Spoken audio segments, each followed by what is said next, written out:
पहाटेच्या वेळेला त्यांनी दगड ठेवला होता.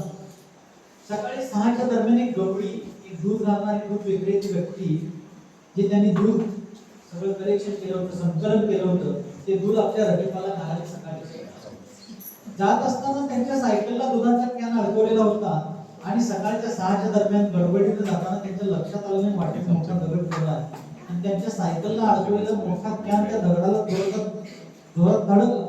सायकल स्पीड मध्ये होती आणि जोरदार धक्का बसल्यामुळे बॅलन्स बिघडला. ते गवळी खाली पडले. कॅनचं टोपण उघडून 5-50 लिटर दूध सुद्धा रस्त्यात सांगलं.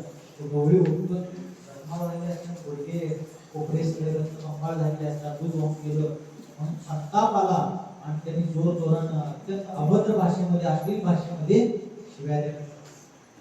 भरपूर शिव्या दिल्या. कोण हा दगड ठेवला, असं तसं, आई बहिणीवरून शिव्या दिल्या, सगळं केलं आणि शेवटी कोणीच नाही म्हणून दिलं.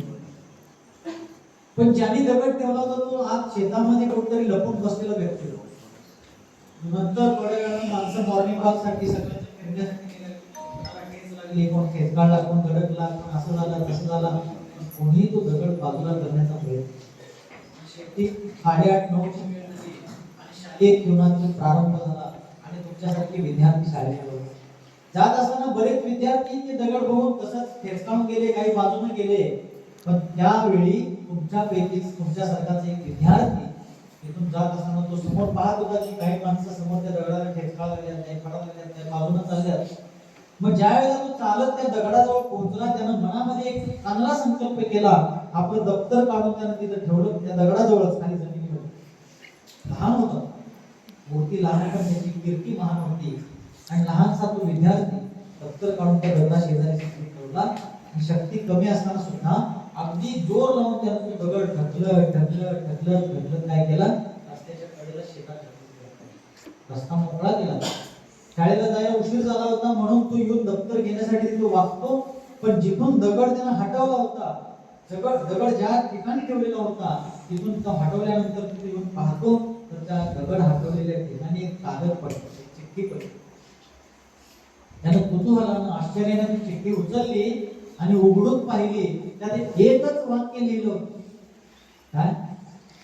त्या परीक्षकानं ज्यानं ती परीक्षा पाहिली होती त्या व्यक्तीनं त्या चिठ्ठीत एकच वाक्य लिहिलं होतं. त्यात होतं, तूच या राष्ट्राचा खरा शिल्पकार आहेस.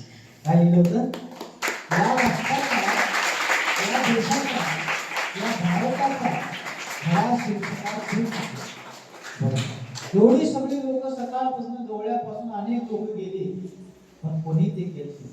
पण ज्यानं स्वतःबरोबर इतरांच्या मार्गाचा अडथळा दूर केला म्हणून तूच या देशाचा खरा शिल्पकार आहेस. आपण सुद्धा आपल्या देशाच्या, समाजाच्या, परिवाराच्या, स्वतःच्या वैयक्तिक जीवनामध्ये अशी संकटाचे, अडचणीचे, व्यवधानाचे जे दगड आले असतील त्यांना आपल्या शक्तीनुसार, सर्व शक्तीनुसार बाजूला करायचं आणि आपला भारत पुन्हा विश्वगुरु भारत कसा बनेल, आपला समाज, आपला देश आणि आपली संस्कृती पुन्हा सुजलाम सुफलाम कशी बनेल याच्यासाठी संपूर्ण शक्तीने आपले योगदान द्यायचं आणि आपलं जीवन आनंदमय बनवून घ्यायचं. आपण सर्वजण अशाच प्रकारे प्रयत्न करा. याच प्रकारचा शुभाशीर्वाद आहे. आपले शिक्षकजन त्यासाठी काम करून या ठिकाणी योगदान देत आहेत. संपूर्ण शिक्षक स्टाफ, कर्मचारी वर्ग आणि सगळेच पदाधिकारी वगैरे आपल्या शिक्षणासाठी मोठं योगदान देत आहेत. तर त्या सगळ्यांच्या कष्टाला, आई वडिलांच्या कष्टाला आपण सार्थक करावं आणि आपल्या जीवनाला सफल करून घ्यावं हेच आपल्या समोर ठेवतो. एकच मार्मिक वाक्य आठवलं म्हणून तेवढं समजावून सांगतो. ते वाक्य आहे, आम्ही कधी हरत नाही. काय म्हटलं? नंतर तुम्ही तुमच्या वहीत अगदी रोज जी वही उघडता त्या वहीच्या सुरुवातीला लिहून ठेवायचं, आम्ही कधी हरत नाही. एक तर जिंकतो नाही तर शिकतो. म्हणजे आम्ही हार मानत नाही. काय झालं, जो रिझल्ट आला एक तर तो जिंकलेला असेल, नाहीतर जर अपयश आले असेल तर आम्ही त्याला अपयश मानत नाही, तर पुढच्या वेळेच्या यशासाठी ते एक प्रशिक्षण आहे असं आम्ही मानतो. म्हणून एक तर आम्ही कधी हरत नाही, एक तर जिंकतो नाही तरी शिकतो. अशा प्रकारची चित्र बाळगून आपण उंच भरारी मिळूया आणि आपल्या बरोबर आपल्या देशाला, समाजाला, परिवाराला आणि संस्कृतीला उन्नतीच्या दिशेने वाटचाल करण्याची वाट मोकळी करूया. अहिंसा परमो धर्म की